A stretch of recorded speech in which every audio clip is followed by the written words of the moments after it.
के online platform पर तो दोस्तों हमारी बातें चल रही हैं उत्तक पर और हमने पादप उत्तकों को पढ़ना स्टार्ट किया है। उत्तक कोशिकाओं का समूह है जो उत्पत्ति में समान होता है, संरचना में समान होता है, उत्तक कहलाता है। संरचना उत्पत्ति में समान हो तुम्हारी उत्तक कहलाते, याद रखिएगा। नमस्कार सभी को, राधे राधे, सभी को राधे राधे, धन्यवाद जाट, आपका धन्यवाद रहेगा। चलिए गुड मॉर्निंग तो नहीं है, अभी गुड आफ्टरनून हो गया, अभी 1 बज गया है, याद रखिएगा। गुड आफ्टरनून रहेगा सभी को। तो बातें हमारी चल रही है उत्तक पर। उत्तक शब्द देने वाला था व्यक्ति क्लू, क्लू नाम का व्यक्ति था जिसने सबसे पहले उत्तक शब्द दिया था, याद रखिएगा। और जो उत्तक होते हैं तुम्हारे, ये कोशिकाओं का समूह होते हैं। अगर हम बात करते हैं उत्तकों की तो ध्यान सुनिएगा। अगर हम बात करते हैं उत्तकों की तो पादप उत्तक और जंतु उत्तक 2 प्रकार के हमने पढ़ने हैं। पहले हमने बात स्टार्ट की पादप उत्तकों पर, और पादप उत्तकों की जब बात करते हैं 2 प्रकार का होता है, एक होता है विभज्योतक और एक होता है तुम्हारा, याद रखिएगा इसमें, स्थायी उत्तक।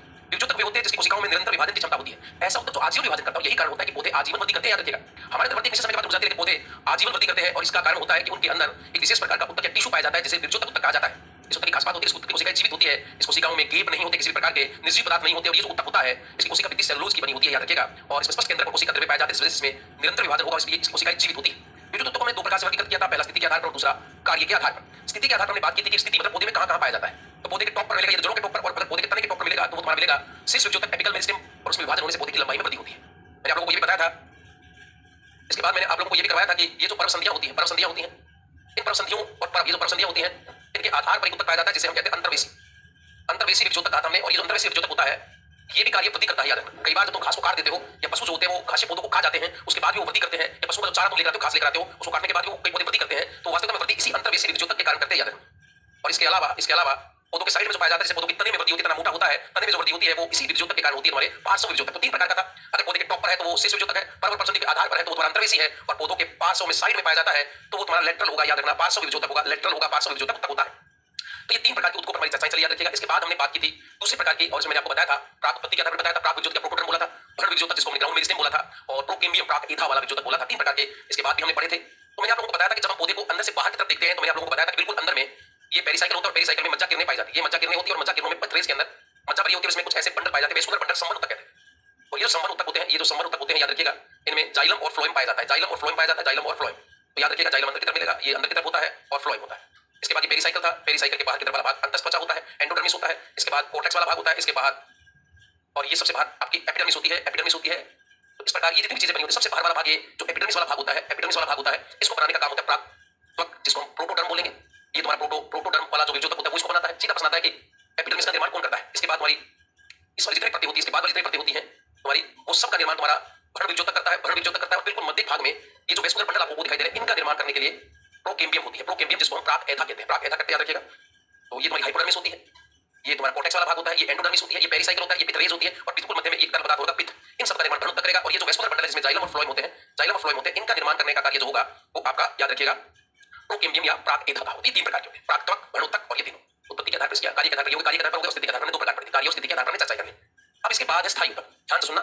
इसके बाद स्थायी उत्तक तो मैं फिर तुम्हें बता दे रहा हूं, ये तुम्हारा प्राक त्वक होता है, ये एक प्रकार का विभज्योतक, विभज्योतक है जो कार्य के आधार पर, प्राक त्वक कार्य के आधार पर, भ्रूण विभज्योतक। और तीसरा जो प्रकार इसमें तुम्हारा मिलता है, तीसरा प्रकार जो तुम्हारा इसमें मिलता है वो, याद रखिएगा, भ्रूण उत्तक के बाद जो तीसरा प्रकार इसका मिलता है वो प्राक एथा होता है। आपसे अगर कोई कहे कि एपिडर्मिस का निर्माण कौन करता है तो कौन सा विभज्योतक करेगा भाई, प्राक विभज्योतक, प्राक विभज्योतक करेगा। इसके अलावा बाकी पौधे की जो भी संरचनाएं होंगी उनका निर्माण कौन करेगा, तो भ्रूण विभज्योतक करेगा, याद रखिएगा। और इसके बाद वेस्कुलर बंडल, मतलब वेस्कुलर बंडल, संवहन उत्तक। ये जब भी बात आए दिमाग में बिठाना कि जो संवहन उत्तक होते हैं वो जाइलम और फ्लोएम होते हैं, और जाइलम और फ्लोएम का जो निर्माण किया जाता है वो इसी प्राक एथा, जिसको इंग्लिश में प्रोकेम्बियम कहते हैं। थोड़े से टिपिकल नाम टिपिकल होते हैं, लेकिन आसान है। अगर हमसे पढ़ोगे तो चीजें आसान मिलेंगी। हम डिटेल से चर्चा कर रहे हैं, डिटेल से चर्चा कर रहे हैं, याद रखिएगा। इसके बाद सुनिए, तो ये कहानी होगी तुम्हारे विभज्योतक उत्तक, ये विभज्योतक उत्तक की बात होगी। अब इसके बाद है स्थायी उत्तक, परमानेंट टिश्यू बोलते हैं इसे। स्थायी उत्तक या परमानेंट टिश्यू, परमानेंट टिश्यू ऐसा उत्तक जिसकी कोशिकाओं में, ऐसा उत्तक जिसकी कोशिकाओं में, जिसकी कोशिकाओं में विभाजन की क्षमता समाप्त हो जाती है, समाप्त हो जाती है, तथा वह स्थायी आकार व आकृति ग्रहण कर लेता है, स्थायी आकार व आकृति ग्रहण कर लेता है, स्थायी आकार व आकृति ग्रहण कर लेता है, स्थायी उत्तक कहलाता है।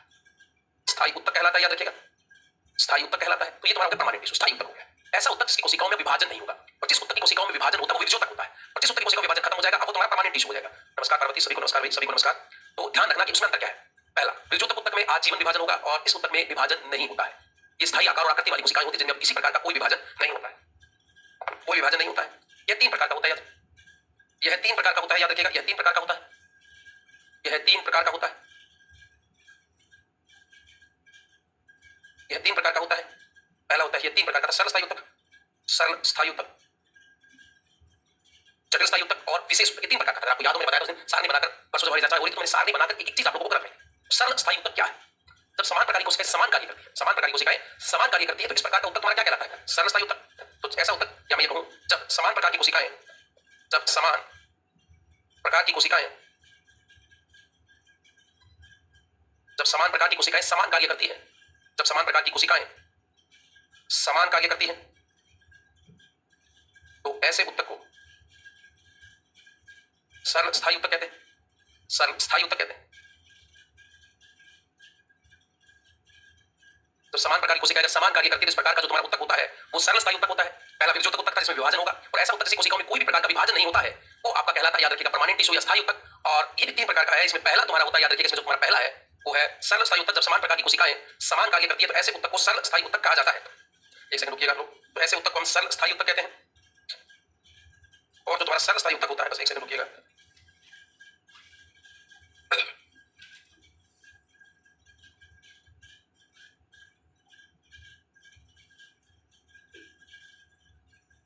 ये आपका तीन प्रकार का रहेगा। सरल स्थायी उत्तक क्या है? जब समान प्रकार की कोशिकाएं समान कार्य करती है तो इसे उत्तक को हम सरल स्थायी। अभी आगे तीन प्रकार का था, अगर आप लोगों को मैंने पढ़ाया, ये भी तीन प्रकार का होता है।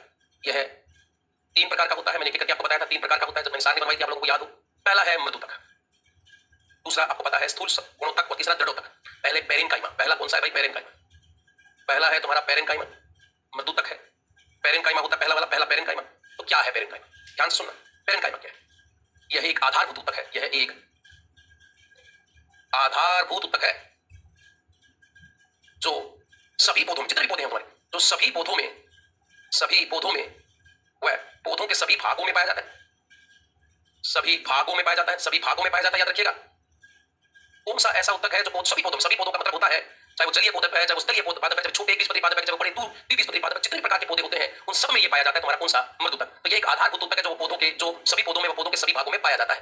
यह सबसे पहले बनने वाला उत्तक होता है। तो विभजोतक के बाद जो स्थायी उत्तक होते हैं उसमें सबसे पहले यही बनता है। स्थायी उत्तकों में सबसे पहले बनता है, यह सबसे पहले बनता है, याद रखना, सबसे पहले बनने वाला उत्तक है। स्थायी उत्तकों की बात कर रहा हूं, याद रखना। वैसे तो हमारा विभजोतक होता है, लेकिन स्थायी उत्तकों में यही होता है, याद रखिएगा।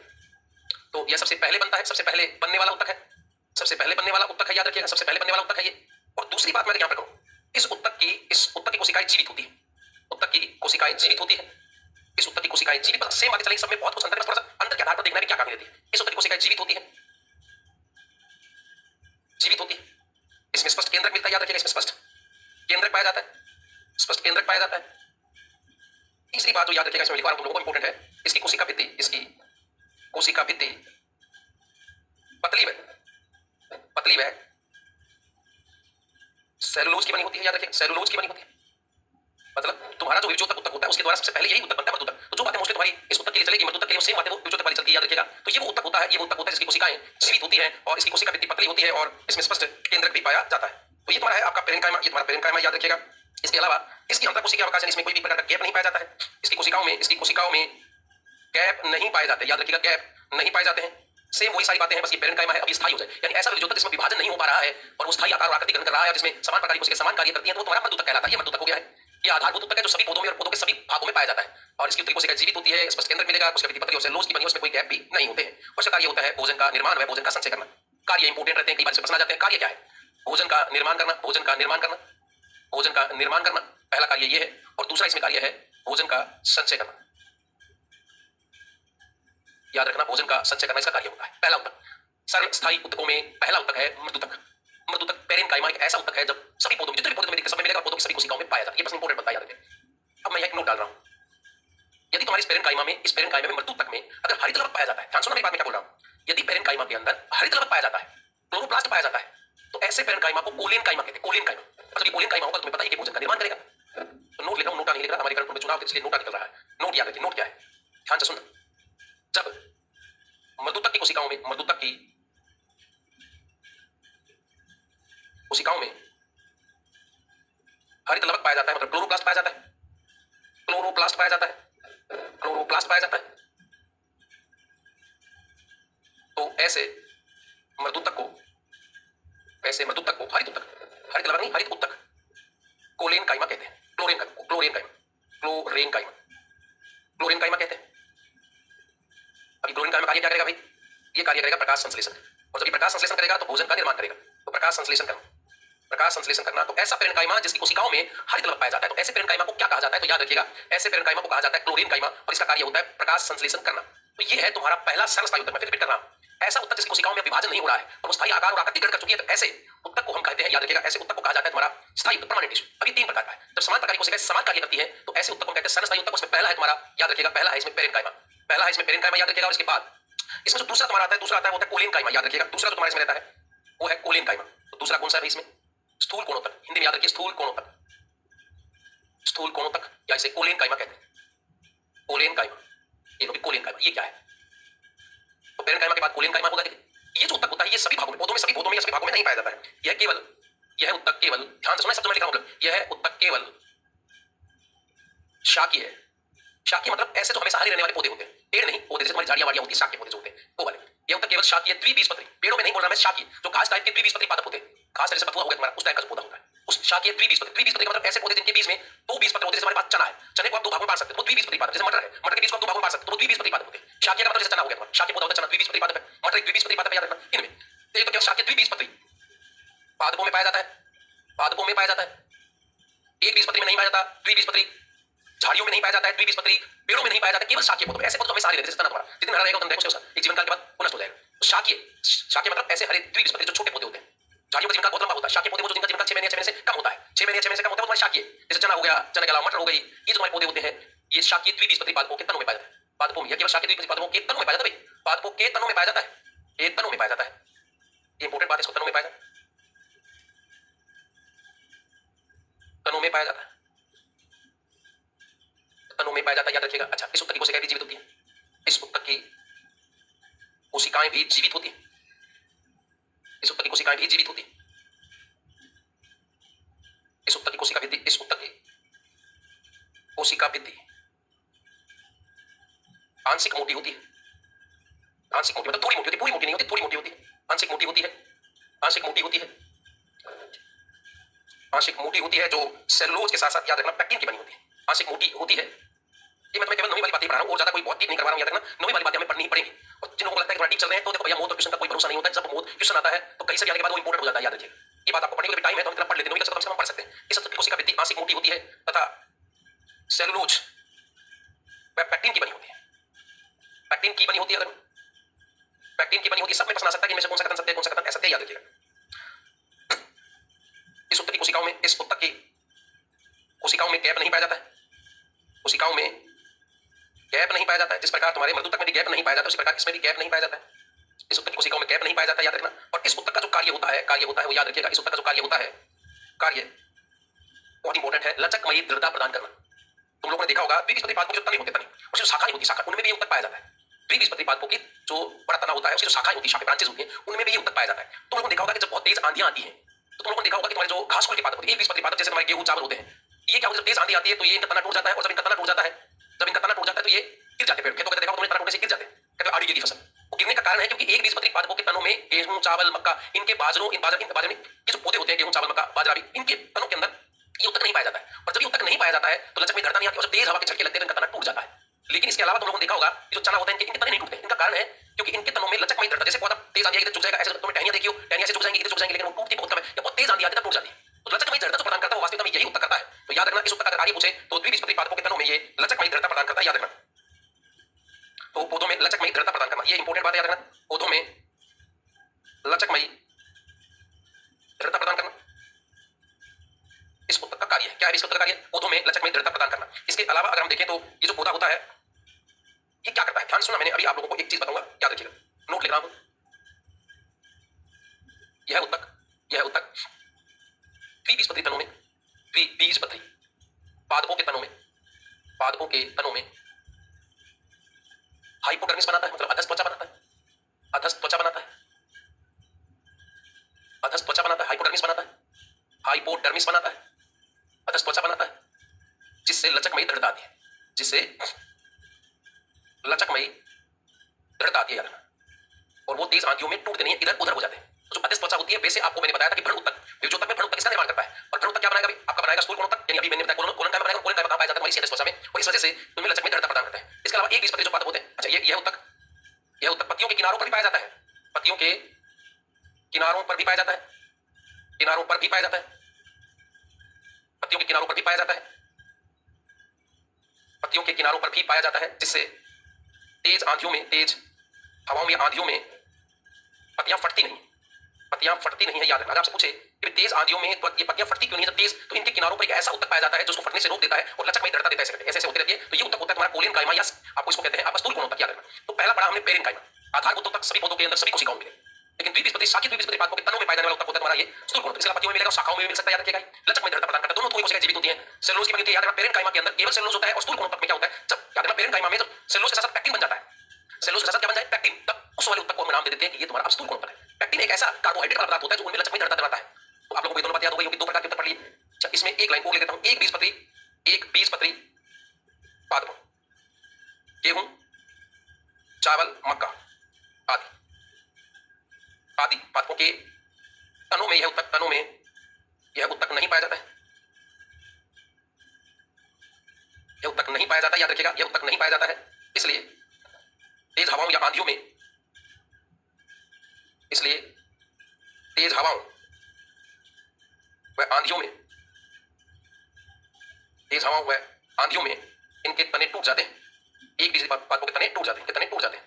तो तेज हवाओं में जब तुम्हारी गेहूं की फसल टेढ़ी पड़ जाती है, राधे राधे सभी को, राधे राधे सोनू जी स्वामी, राधे राधे सभी को। चलो, तो ये आप इस वजह से जब तुम्हारी गेहूं के अंदर फसल टूट जाए, अगर वो सीधी आड़ी पड़ जाती है, इसका मतलब ये होगा, इसका सीधा सा मतलब ये होगा कि याद रखिएगा, एक बीजपत्री पादपों के तनों में ये नहीं पाया जाता। कौन सा ऊतक, कोलियन काइमा। अगर ये होता तो लचक में दृढ़ता आती और वो टूट नहीं पाती। याद रखना, दृढ़ता मतलब कठोरता आ जाती। तो ये था आपका दूसरे प्रकार वाला ऊतक, और अब है आपका तीसरा इसमें प्रकार। याद रखिएगा, इसमें तुम्हारा तीसरा प्रकार है, और तीसरा जो प्रकार है वो है दृढ़ोतक, स्क्लेरेन काइमा। दृढ़ोतक नाम से लग रहा है कि ये ऊतक पौधों को कठोरता प्रदान करता है। दृढ़ोतक, या इसे कहते हैं स्क्लेरेन काइमा, स्क्लेरेन काइमा या दृढ़ोतक।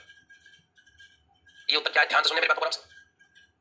नाम से लग रहा है कि ये जो ऊतक होता है दृढ़ोतक, ये पौधों को कठोरता प्रदान करता है, कठोरता ही नहीं दृढ़ता प्रदान करने वाला है। ये पौधों को दृढ़ता देता है। याद रखिएगा, दृढ़ता देने वाला पौधा ऊतक होता है ये।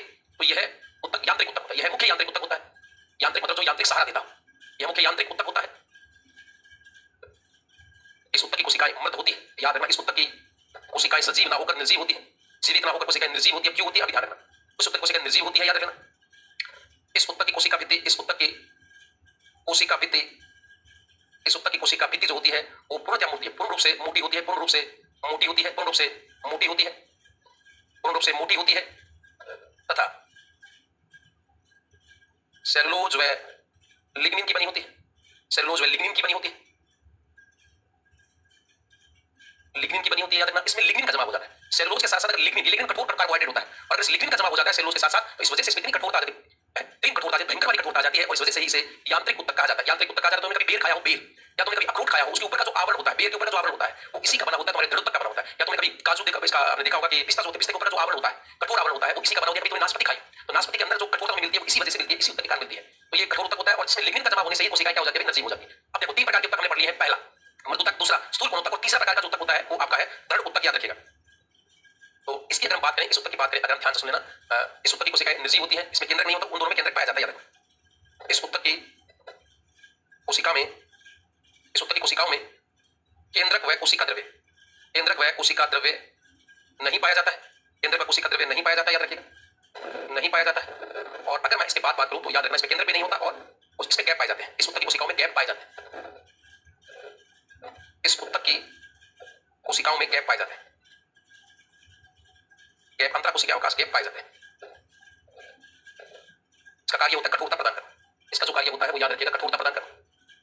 कार्य होता है कठोरता प्रदान करना। इसका कार्य होता है कठोरता प्रदान करना, कठोरता प्रदान करना, कठोरता प्रदान करना। याद रखना, तो जो बेर की गुठली होती है, पार्वती पेड़ की टहनियां इसलिए नहीं टूटती तेज आंधियों में, क्योंकि उसमें हमारा कोलिन काइमा पाया जाता है। याद रखना, इस वजह से वो नहीं टूट पाती है। पेड़ों की टहनियां नहीं टूटती, पेड़ों की टहनियां इसलिए टूटती है, उनमें कोलिन काइमा पाया जाता है, इस वजह से उसमें लचक आ जाती है, उसी लचक की वजह से वो टूट नहीं पाती। जब से बाहर लगेगा, दाब लगेगा, इधर आ जाएंगे, इधर से दाब लगेगा, इधर आ जाएंगे, वो टूट नहीं पाती है। तो हमने तीन प्रकार के ऊतकों पर चर्चा की है। द्विबीजपत्री पाद में ध्यान सुनना, मैं थोड़ा सा बता दे रहा हूं तुम लोगों को, एक बीजपत्री या द्विबीजपत्री क्या है, मैं यहाँ थोड़ा समझा देता हूँ। ऐसे पौधे जिनके बीज में एक बीजपत्र होता है, एक बीजपत्र होता है, वो एक बीजपत्री पादप मोनोकोट है, एक बीजपत्री पादप है। इनके पौधों के अंदर केवल क्या पाया जाता है, एक बीजपत्र। और दो बीजपत्र हो, बीज, इसमें भाई बीज में तो दो बीजपत्र है, तो उसे कहते हैं द्विबीजपत्री पादप। तो ये याद है, एक बीजपत्री और द्विबीजपत्री पादप। अब आप लोगों ने अगर कभी जीवन में गेहूं देखी है, चावल देखा है, तो उसके बीज को क्या आप दो भागों में बांट सकते हो, उसकी दाल बना सकते हो क्या? चना है, मूंग है, मसर है, इनके पौधों के बीज को आप दो भागों में बांट सकते हो। तो ऐसे पौधे जिनके बीज में दो बीज पत्र पाए जाते हैं वो द्विबीजपत्री है, और जिनमें बीज को दो भागों में बांट नहीं सकते, दाल नहीं बना सकते तरीके से, वो तुम्हारे एक बीजपत्री पादप है। तो एक बीजपत्री पादप पे कौन आ गया भाई? तुम्हारा गेहूं आ गया, इसके बीज को दो भागों में नहीं बांट सकते। चावल आ गया, मक्का आ गया, बाजरा आ गया, जौ आ गया, जवार आ गई, गन्ना आ गया, प्याज आ गया, इसके अलावा तुम्हारा नारियल आ गया, नारियल, इसका सुपारी आ गया। ये ऐसे पौधे हैं जिनके बीज में केवल और केवल एक ही बीज पत्र पाया जाता है। केवल बीज में आ गया, याद रखिएगा। तो ऐसे पौधे जिनके बीज में केवल एक बीज पत्र होता है वो तुम्हारे एक बीजपत्री, और इनके अलावा जितने पौधे तुम्हें दिखेंगे वो सबके सब द्विबीजपत्री पादप होंगे, याद रखिएगा। द्विबीजपत्री मतलब जिनके बीज में दो, जैसे चना, मूंग, मसर, मटर, ये सब द्विबीजपत्री। इनके अलावा जितने पौधे तुम्हें मिलेंगे वो द्विबीजपत्री पादप होंगे, याद रखिएगा, जिनके बीज को दो भागों में बांटा जा सकता है। अब उम्मीद करता हूं कि बात तुम लोगों को समझ में आई होगी। तो आपने मटर को आप दो भागों में बांट सकते हो, बीज को चने को बांट सकते हो, मूंग के बीज को दाल बना सकते हो, मसर की दाल बन सकती है, लेकिन तिल की दाल नहीं बनती। कभी ध्यान रखना, तिल के पौधे से दो भागों में बांट नहीं सकते आप उसको। तो इनके अलावा जो मैंने यहाँ पे लिखे, इनके अलावा जितने बीज तुम्हें मिलेंगे वो सब के सब तुम्हारे, याद रखिएगा, द्विबीजपत्री है, वो सब के सब तुम्हारे द्विबीजपत्री है। सॉरी, इसके तिल के बीज को भी आप दो भागों में बांट सकते हो, याद रखिएगा। तो ये जितने पौधे में लिखे हैं, गेहूं, चावल, मक्का, बाजरा, जौ, जवार, गन्ना, प्याज, नारियल, सुपारी, ये सब तुम्हारे एक बीजपत्री। इनके अलावा जितने तुम्हारे दिमाग में आए, वो सब मोस्टली तुम्हारे द्विबीजपत्री। लौकी, घिया, टिंडा, तोरी, सब तुम्हारे द्विबीजपत्री पादपों में आते हैं। बस ये तुम्हारी एक बीजपत्री है, ये याद रखिए। तो हमने तीन प्रकार का उत्तक पढ़ा, पहले पेरेनकाइमा, फिर दूसरा कोलेनकाइमा और तीसरा स्क्लेरेनकाइमा। पेरेनकाइमा आधारभूत उत्तक सभी पौधों में सभी भागों में पाया जाता है। कोलेनकाइमा द्विबीजपत्री पादपों के तनों में या इसके अलावा तुम्हारी पेड़ों की शाखाओं में मिल सकता है। लचक में दृढ़ता प्रदान कौन करता है? कोलेनकाइमा। दृढ़ता, कठोरता कौन प्रदान करता है? तो स्क्लेरेनकाइमा करता है। मैं यहाँ लिख देता हूँ बीज में, मैं यहाँ एक एग्जांपल के तौर पे लिख देता हूँ, कठोरता प्रदान करना। तो यहाँ पे एक बात लिखता हूँ, मैं नोट लिख देता हूँ, नोट। पेड़ की गुठली में, पेड़ की गुठली अगर आपने खाई कठोर होती। इसके अलावा अगर मैं बात करूँ सुपारी तुमने खाई हो, या मैं ये कहूँ पेड़ की गुठली हो गई, आपके अखरोट का ऊपर का आवरण हो गया, अखरोट, बादाम, पिस्ता, ये ऊपर का आवरण, के ऊपर का आवरण हो गया, ऊपर का आवरण हो गया, ऊपर का आवरण हो गया, याद रखिएगा। गुठली, पेड़ की गुठली होगी, अखरोट, बादाम, पिस्ता के ऊपर का आवरण हो गया। आम की गुठली हो गई, आम की गुठली में उपस्थित होगा। इन सब में कौन सा उत्तक पाया जाता है? कठोरता दृढ़ता देता है, तो ये तुम्हारा दृढ़ उत्तक होता है। तिल दो भागों में बांट देते हैं ना, इसमें द्विबीजपत्री थे, वो मेरे मुंह से निकल गया था, याद रखिएगा। तिल द्विबीजपत्री पादप है, याद रखिए। तिल एक तुम्हारा द्विबीजपत्री पादप है, इसको दो भागों में बांटा जा सकता है। बस मैंने जो यहाँ लिखा था, इसके अलावा सारे पौधे तुम्हारे द्विबीजपत्री हैं, द्विबीजपत्री हैं। तो ये तीन प्रकार का उत्तक हमने पढ़ा है। तीनों में डिफरेंस करना सीखना, तीनों में अंतर करना। उस उत्तक की कोशिका पतली थी, इसकी आंखें मोटी, सबसे बड़ी मोटी होती है। सेलुलोज की बनी थी, सेलुलोज के साथ पैक्टिन की बनी थी, और सेलुलोज के साथ लिग्निन की बनी हुई है। अंतर कोशिका अवकाश नहीं, अंतर कोशिका अवकाश नहीं, अंतर कोशिका अवकाश पाया जाता है, मतलब गेप पाया जाता है। दोनों में गेप नहीं था। उत्तक जीवित थी, इस उत्तक कोशिका जीवित थी, इस उत्तक कोशिका जीवित नहीं होती। भोजन का निर्माण करना था पेरेनकाइमा का, लचक में दृढ़ता प्रदान करना, पौधे को पूर्ण कठोरता देना, ये उत्तक का ही। तो ये सर्वस्थायी उत्तक हो गया तुम्हारा। और सर्वस्थायी उत्तक में तीनों प्रकार के उत्तकों को डिफरेंस करके देखना, तुम हर एक लाइन में डिफरेंस में लिखाइए, उसमें तुलना करके लिखाइए, और इस आधार पर ये चीजें तुम्हें याद हो जाएगी। अब इसके बाद जो दूसरा उत्तक आता है, इसमें सरल स्थायी उत्तक के बाद दूसरा जो इसका उत्तक होता है स्थायी उत्तक में, वो है जटिल स्थायी उत्तक। जटिल स्थायी उत्तक, जटिल स्थायी उत्तक क्या है, याद रखिएगा। तो ये जो तुम्हारा जटिल स्थायी उत्तक होता है, ये क्या है? ध्यान से सुनना। जब समान प्रकार की कोशिकाएं,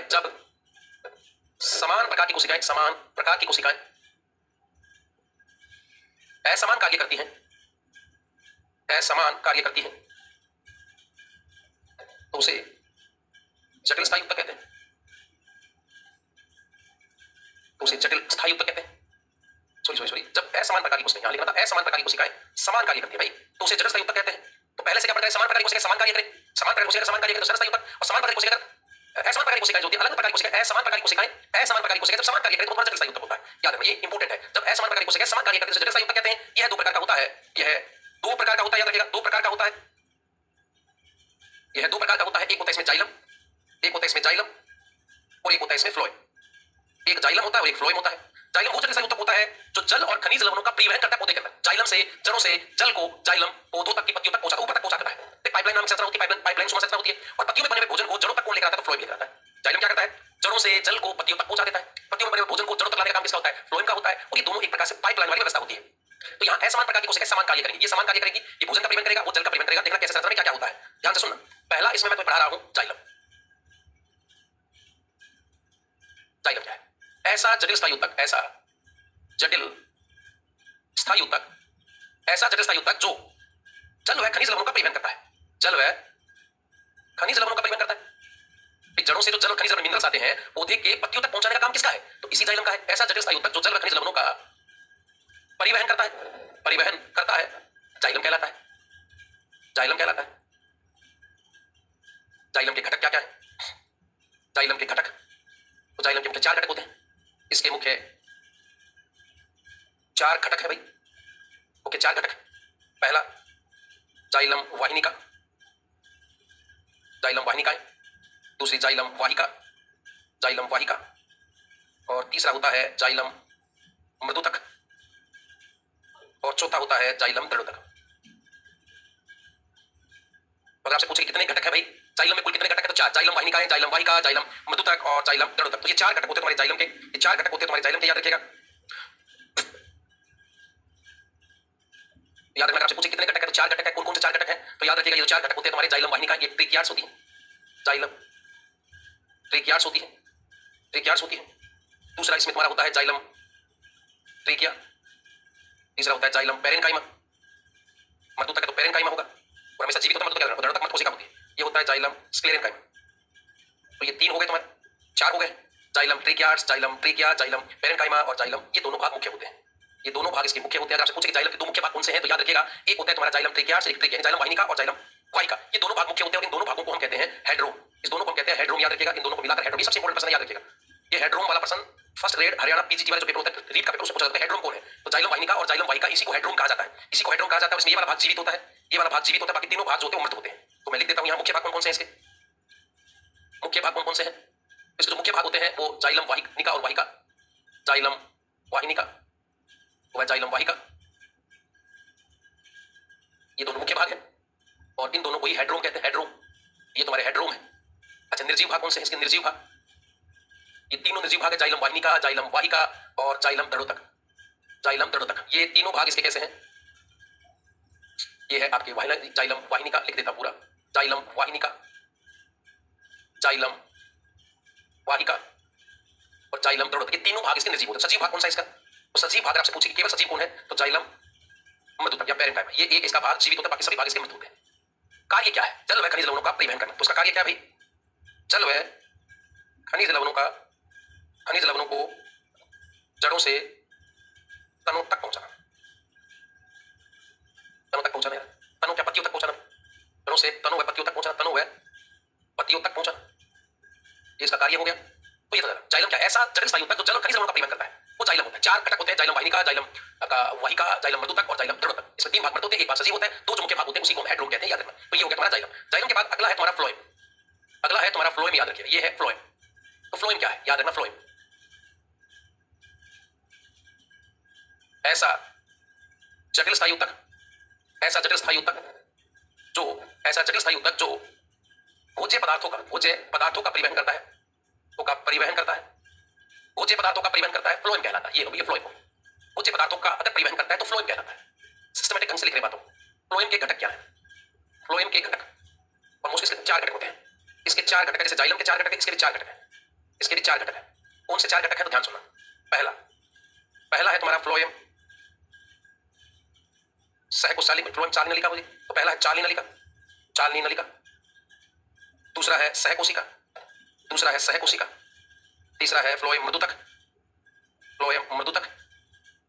और चौथा है फ्लोएम दृढ़ोतक। ये 4 चालनी नलिका को सीव ट्यूब कहते हैं, ये होगी companion tube, companion cell, companion cell हो गई। ये हो गया फ्लोएम पेरेन्काइमा, पेरेन्काइमा, और ये हो गया फ्लोएम कोलेन्काइमा, सो स्क्लेरेन्काइमा।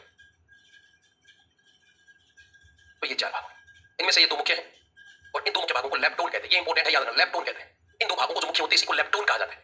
मुख्य भाग है ये मुख्य भाग है जिनको लेप्टोन कहते हैं। ये तीनों सजीव होते हैं, ये वाला भाग निर्जीव होता है, बाकी तीनों भाग सजीव होते हैं। बाकी तीनों भाग क्या होते हैं इसके, सजीव होते हैं, निर्जीव। 4 भागों से मिलकर बना है तुम्हारा फ्लोएम चालनी नलिका, सहकोशिका, फ्लोएम मृदुतक और फ्लोएम दृढ़ोतक। ये 4 भागों से मिलकर बना हुआ, 4 घटक पाए जाते हैं, इस प्रकार तुम्हारे जाइलम में होते हैं। इसका जो मुख्य घटक है, मुख्य जो घटक है वो है आपका चालनी नलिका, चालनी नलिका व सहकोशिका, चालनी नलिका व सहकोशिका, ये इसके मुख्य घटक है और इन दोनों को ही कहा जाता है लेप्टोन।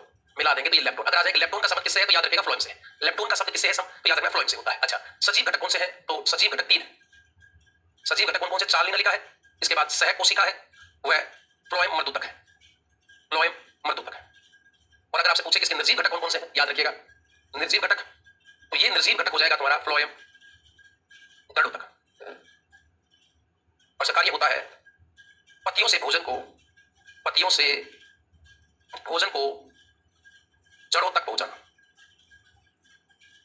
जड़ों तक पहुंचाना, ये इसका कार्य होता है। ये इसका कार्य होता है पत्तियों से भोजन को जड़ों तक पहुंचाना, ये इसका कार्य है। तो ये तुम्हारा निर्जीव घटक हो गया है, ये निर्जीव घटक हो गया है। और बाकी तुम्हारे सजीव घटक, मुख्य घटक चालनी नलिका और सहकोशिका, जिनको मिलाकर हम लेप्टोन कहते हैं। तो ये था तुम्हारा जटिल ऊतक, याद रखिएगा। ये मैं स्थायी ऊतक, स्थायी ऊतक 2 प्रकार का, सरल स्थायी ऊतक और जटिल स्थायी ऊतक, दोनों प्रकार में चर्चा की। और इसके बाद एक तीसरा रहता है इसका विशेष प्रकार का जो जटिल स्थायी ऊतक होता है, विशेष प्रकार का स्थायी ऊतक, उस पर हम कल चर्चा करेंगे। उम्मीद करता हूं कि दोनों बातें तुम लोगों को समझ में आई होगी। स्थायी ऊतक में हमने 2 बातें पढ़ी, एक सरल स्थायी ऊतक जब समान प्रकार की कोशिकाएं समान कार्य करें, और जब समान प्रकार की कोशिकाएं असमान कार्य करती हैं तो इस प्रकार का जो तुम्हारा ऊतक होता है ये आपका कहलाता है जटिल स्थायी उत्तक, और इसको मैंने 3 प्रकार हमने पढ़े, सरल स्थायी उत्तक के, और 2 प्रकार हमने पढ़े हैं जटिल स्थायी उत्तक के। उम्मीद करता हूं कि दोनों बातें आप लोगों को समझ में आई होंगी, उम्मीद की जा सकती है। बाकी कल बातें करते हैं, इस पर याद रखिएगा, कल इसको पढ़ते डिटेल से और रहेगा जो, और फिर हम जंतु उत्तकों को स्टार्ट करते हैं। तो मिलते हैं नेक्स्ट वीडियो में, तब तक के लिए बहुत बहुत धन्यवाद।